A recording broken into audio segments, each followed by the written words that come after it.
ગુજરાતભરમાં ગઈકાલે પેટ્રોલ પંપની બહાર લાંબી લાઈનો આપણે જોઈ, પેટ્રોલ પંપ બંધ પણ જોયા અને નાયબ મુખ્યમંત્રીનું આશ્વાસન પણ સાંભળ્યું. પરંતુ હજુ લોકોના મનમાં એક ચિંતા યથાવત છે કે પેટ્રોલ ડીઝલ શું ખતમ થઈ જશે. આ મામલે વડગામના ધારાસભ્ય જિગ્નેશ મેવાણીએ સરકાર પર કટાક્ષ કરતા સવાલ ઉઠાવ્યો છે. સાથે જ વડાપ્રધાન મોદી પર પણ ઘણા તીખા કટાક્ષ કર્યા છે. શું છે આ સમગ્ર મામલો? આવો વિગતે વાત કરીએ આ અહેવાલમાં. નમસ્કાર, હું ચિરાગ વર્ષાબેન. આપ જોઈ રહ્યા છો સ્વમાન. ઈરાન, ઇઝરાયલ અને અમેરિકા વચ્ચેના સંઘર્ષમાં ભારતને શું લેવા દેવા? આપણને કશું જ નહીં થાય આવા વચનો કરનારા લોકો પણ ગઈકાલે પેટ્રોલ પંપની લાઈનોમાં હતા. ત્યારે સવાલ થાય કે કેમ?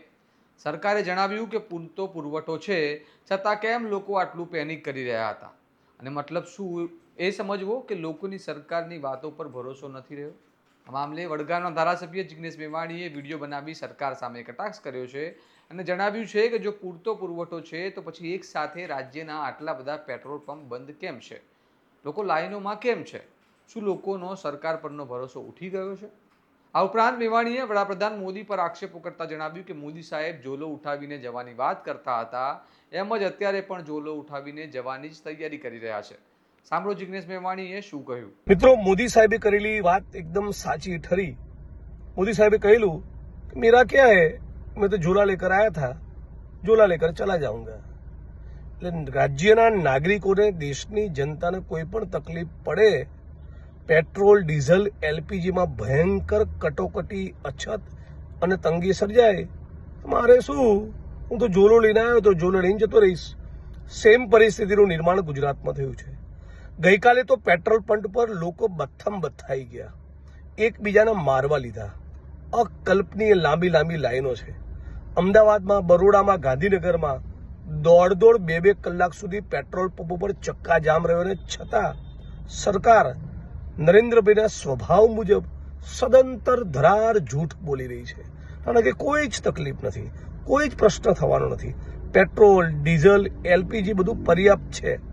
તો પછી આ રાજ્યના નાગરિકોમાં, દેશની જનતામાં જે ચિંતા છે, જે દહેશત છે, ખોફ છે, એના મૂળમાં શું?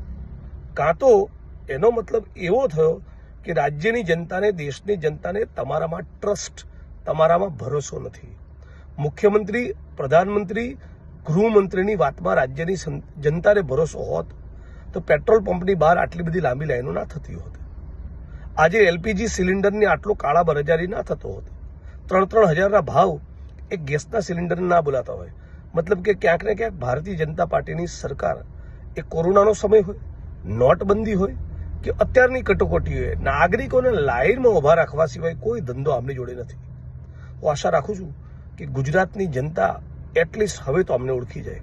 જ્યારે પણ દુનિયામાં યુદ્ધ થાય છે ત્યારે તેની અસર દરેકને પ્રત્યક્ષ કે પરોક્ષ રીતે પડે છે. અને છેલ્લા ઘણા સમયથી દુનિયામાં ઘણા દેશો વચ્ચે તણાવ ચાલી રહ્યા છે અને આ તણાવના કારણે વૈશ્વિક અર્થવ્યવસ્થા ખોરવાયેલી છે. અને તાજેતરમાં જ ઈરાન ઇઝરાયલના યુદ્ધના કારણે દુનિયાના વેપાર માટે સૌથી મહત્વની ગણાતી જગ્યા એટલે કે સ્ટ્રેટ ઓફ હોર્મુઝ બંધ હોવાના કારણે ક્રૂડ ઓઇલ અને ગેસની ભારે અછત સર્જાઈ રહી છે. અને આ યુદ્ધ લાંબુ ચાલે તો ભારતને ઘણી ગંભીર સમસ્યાનો સામનો કરવો પડી શકે છે. હવે જોવાનું રહ્યું સરકાર આ તણાવ વચ્ચે ભારતને કઈ રીતે બચાવે છે અને કઈ રીતે વૈકલ્પિક માર્ગ શોધીને ભારત માટે ઓઇલ અને ગેસ પૂરતો પાડે છે. અને ખાસ વાત, હાલ પૂરતી ગેસ અને પેટ્રોલ ડીઝલની કોઈ સમસ્યા નથી. સરકારે આશ્વાસન આપ્યું છે કે પુરવઠો પૂરતો છે, માટે કોઈ ચિંતા કરી લાંબી લાઈનોમાં ન લાગવું. કોઈ અછત સર્જાશે તો સરકાર દ્વારા જાણકારી આપવામાં આવશે. આ મામલે તમારું શું મંતવ્ય છે? અમને કમેન્ટ કરીને જણાવો.